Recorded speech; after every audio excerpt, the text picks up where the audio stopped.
আমরা যখন তোকে ভদ্রভাবে কথা বলছি তুইও ভদ্রভাবে কথা বল। পরিবারের সম্মান নষ্ট করার পরও বলছিস তুই যা করেছিস তা ঠিক করেছিস। তুই ভাবছিস আমরা তোকে প্রশংসা করব? না তোর কোনো চাকরি আছে, না তুই পরিবারে সাহায্য করতে চাস, তবুও অন্তত এমন কিছু করিস না যাতে আমাদের পরিবারকে লজ্জা পেতে হয়। শর্মিলা, শান্ত হও। রাজীব তাকে থামাতে চাইল। অনন্যার বিয়ে যদি কারো সঙ্গে হওয়া উচিত হয় তাহলে সেটা চিরাগের সঙ্গে, শুধু চিরাগের সঙ্গে।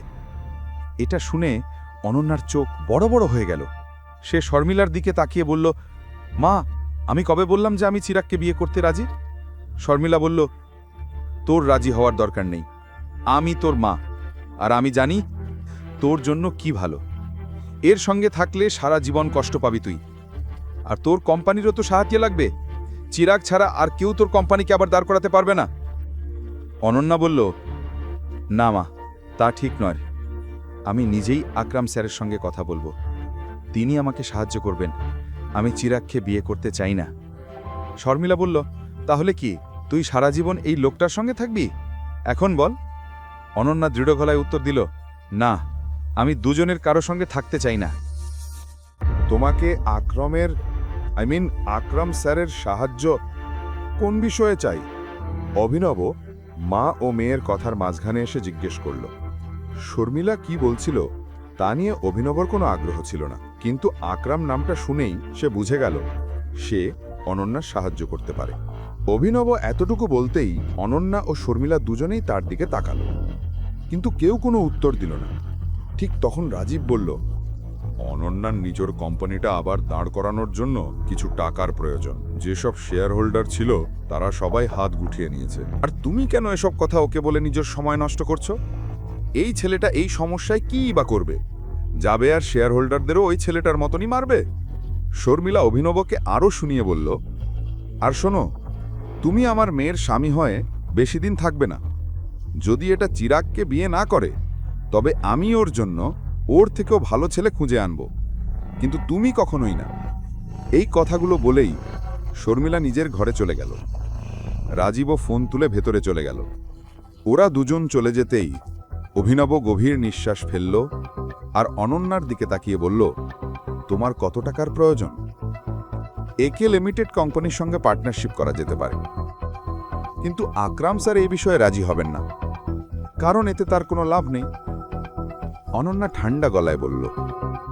তার চোখে অভিনব ছিল এই পৃথিবীর শেষ মানুষ যার সঙ্গে সে এই ব্যাপারে কথা বলতে চাইত। অভিনব ধীরে বলল, ঠিক আছে, আমি তোমার সাহায্য করব। এ কথা শুনে অনন্যা তাকিয়ে বলল, তোমার সঙ্গে একটা জিনিস শেয়ার করব। I hate you. আর আজ তুমি যা করে এসেছো তারপরে আমি তোমাকে আরও ঘৃণা করি। যদি তুমি ভাবো সাহায্য নামের একটা ললিপপ আমার হাতে ধরিয়ে দিয়ে তুমি আমার চোখে ভালো হয়ে যাবে, তাহলে তুমি ভুল করছো। তুমি নিজের টাকায় একটা স্যুটও কিনতে পারো না, আমাকে কিভাবে সাহায্য করবে? তবু যদি তুমি সত্যিই আমাকে সাহায্য করতে চাও তাহলে অনুগ্রহ করে আমার জীবন থেকে এখনই চলে যাও। অনন্যা, আমার কথা শোনো, যদি আরেকবার আমার নাম নাও তবে আমি পুলিশ ডাকব। এ কথা বলে অনন্যা রাগে ফোন তুলে নিজের ঘরের দিকে চলে গেল। অভিনব বুঝতে পারছিল না কিভাবে অনন্যাকে বোঝাবে। সে গভীর শ্বাস নিল এবং সাহস করে তার পেছনে গেল।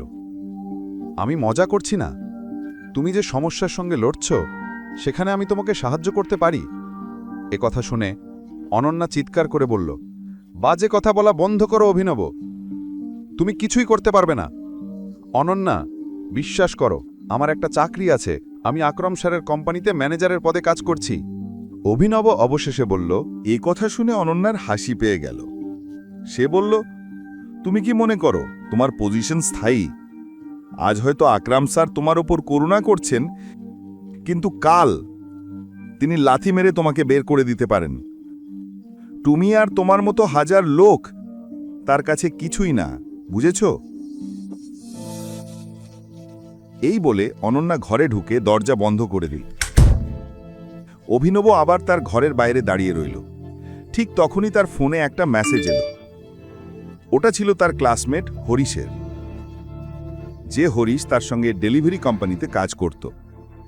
মেসেজে লেখা ছিল, আগামীকাল সন্ধ্যায় রিইউনিয়ন আছে, দেবার ঠিকানায় সময় মতো চলে এসো। কলেজে পড়ার সময় সবাই তার দারিদ্র্য নিয়ে হাসত। ঠিক তখনই তার ফোন বেজে উঠল। দেখল আকরাম ফোন করেছে। হ্যালো টাইগার, আমার জেনির সঙ্গে কথা হয়েছে। তুমি যা বলেছিলে সেটা হয়ে যাবে। আর তোমার যে ভিডিওটা ইন্টারনেটে ভাইরাল হয়েছে, আমি সেটাও মুছে ফেলার ব্যবস্থা করেছি। অল্পক্ষণের মধ্যেই সব জায়গা থেকে ভিডিওটা গায়েব হয়ে যাবে। ধন্যবাদ আকরাম। আর হ্যাঁ, আমি আমার সিদ্ধান্ত বদলে ফেলেছি। আমাকে ম্যানেজারের নিচের কোনো পদে দিও। কেন? আকরাম, আসলে আমার তোমার সাহায্য দরকার।